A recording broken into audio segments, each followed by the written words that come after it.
Hello అండి, అందరికీ నమస్తే. Welcome back to our channel. Blouse stitch చేసిన తర్వాత మనకు సైడ్ కుట్లు వేసిన తర్వాత ఈ కింది భాగం అంటే మనకు వేస్ట్ లూజ్ అనేది పర్ఫెక్ట్గా వచ్చిందా రాలేదా, ఇక్కడ చెస్ట్ పార్ట్ దగ్గర లూజ్ అనేది పర్ఫెక్ట్గా ఉందా లేదా, మనకి ఎక్కడ కూడా లూజ్ రాకుండా వచ్చిందా రాలేదా అనేది తెలుసుకోవడం కోసం ఈ వీడియోనండి. ఎక్కడ కూడా స్కిప్ చేయకుండా చూడండి.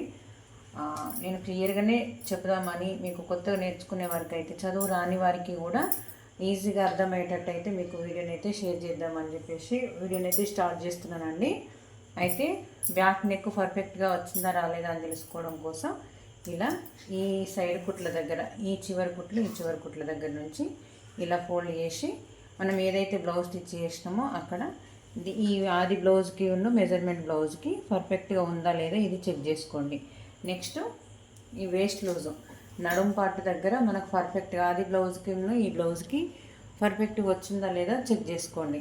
చెక్ చేసుకున్న తర్వాత సైడ్ కుట్లు మనకు రెండు ఈక్వల్గా రావాలి. అంటే ఈ సైడ్ ఎంత ఉందో ఈ సైడ్ కూడా అంతే రావాలి. ఒక పక్క ఎక్కువ వేసి ఒక పక్క తక్కువ వేస్తే కూడా మనకు ప్రాబ్లం అవుతుంది. అటువంటప్పుడు ఎలా చెక్ చేసుకోవాలనేది క్లియర్గా చెప్తున్నానండి.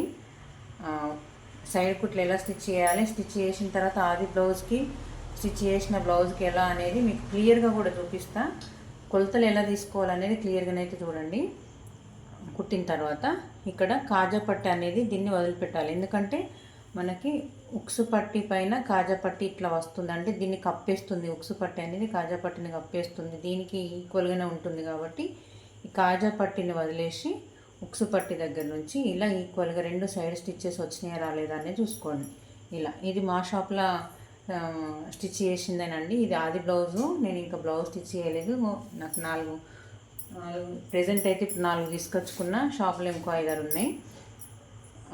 మీకు ఎలా షేర్ చేసుకోవాలంటే ఈ సైడ్ స్టిచ్చెస్ వేసిన తర్వాత ఎలా కొలుసుకుంటే పర్ఫెక్ట్గా వచ్చిందని తెలుస్తుంది అని చెప్పేసి ఎవరికైనా యూజ్ అవుతుంది కదా కొత్తగా నేర్చుకునే వారి కోసం అని వీడియోని అయితే స్టార్ట్ చేసిన. అయితే ఇక్కడ ఇలా చూసుకోవాలి. సైడ్ స్టిచ్చెస్ అయితే రెండు ఈక్వల్గా రావాలి.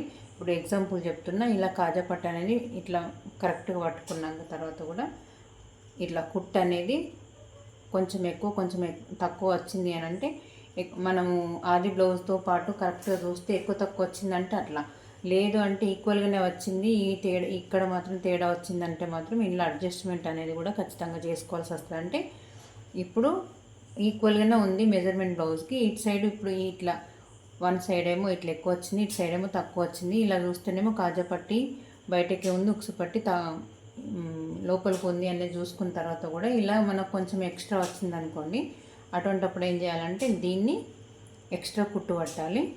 కొంచెం దీనికి లోపలికి కుట్టేసి ఈ కుట్టు అనేది విప్పాలి. అటువంటిప్పుడు ఈ కుట్టుకి ఈక్వల్గా వస్తుంది. ఈ కాజా పట్టి ఉక్సు పట్టి అనేది ఇలా ఖచ్చితంగా చూసుకోవాలి. ఒకటి అట్లా అయిపోయిన తర్వాత నెక్స్ట్ ఏంటంటే ఇక్కడ నెక్ కింది భాగాన ఈ డాట్స్ పైన ఇలా క్లాత్ అనేది ఈక్వల్గా పట్టుకున్న తర్వాత మనం ఆది బ్లౌజ్ ఏదైతే ఉందో ఆ బ్లౌజ్కి సేమ్ యాస్టీస్గా దీనికి ఇలా పట్టుకొని రెండు ఇలా చూసుకోవాలి. నెక్స్ట్ ఆమ్ రౌండ్ ఈక్వల్గా వచ్చిందా రాలేదో చూసుకోవాలి. హ్యాండ్ లూజు కరెక్ట్గా వచ్చిందా రాలేదని చూసుకోవాలి. చూసుకున్న తర్వాత కొన్నిసార్లు ఫ్రంట్ లూజ్ కూడా ఎక్కువ తక్కువ వస్తుంది. ఆది బ్లౌజ్కి దీనికి కూడా మెజర్మెంట్ పర్ఫెక్ట్గా ఈక్వల్గా వచ్చిందా రాలేదా అనేది ఖచ్చితంగా చెక్ చేసుకోవాలండి. ఇలా చెక్ చేసుకుంటే మనకి సైడ్ స్టిచ్చెస్ దగ్గర పర్ఫెక్ట్గా రావాలి అని అంటే ఇప్పుడు నేను చెప్పిన విధానంగా మీరు హ్యాండ్ లూజు, ఆమ్ రౌండ్, ఇక్కడ వేస్ట్ లూజ్ దగ్గర కూడా మనము అడ్జస్ట్మెంట్ అంటే ఓ సైడ్ ఎక్కువ వేసి ఓ సైడ్ తక్కువ వేస్తే కూడా బ్లౌజ్ అనేది తిరిగిపోతుంటుంది, పర్ఫెక్ట్గా కూర్చోదు బాడీ పైన. షోల్డర్స్ అన్నిటి పడిపోతూ ఉంటాయి. ఇట్లాంటి చిన్న చిన్న మిస్టేక్స్ ఏమన్నా మీరు చేస్తున్నట్టయితే మిస్టేక్స్ క్లియర్ చేసుకుంటున్న ఉద్దేశం కొద్దీ వీడియో షేర్ చేస్తున్నాను. మీకు నచ్చితే కనుక లైక్ చేయండి, షేర్ చేయండి. మరిన్ని వీడియోస్ కోసం నేను చెప్పే ప్రాసెస్ మీకు అర్థమవుతుంది అని అనుకుంటే మాత్రం సపోర్ట్ చేయండి. ఓకే అండి, థ్యాంక్ యూ.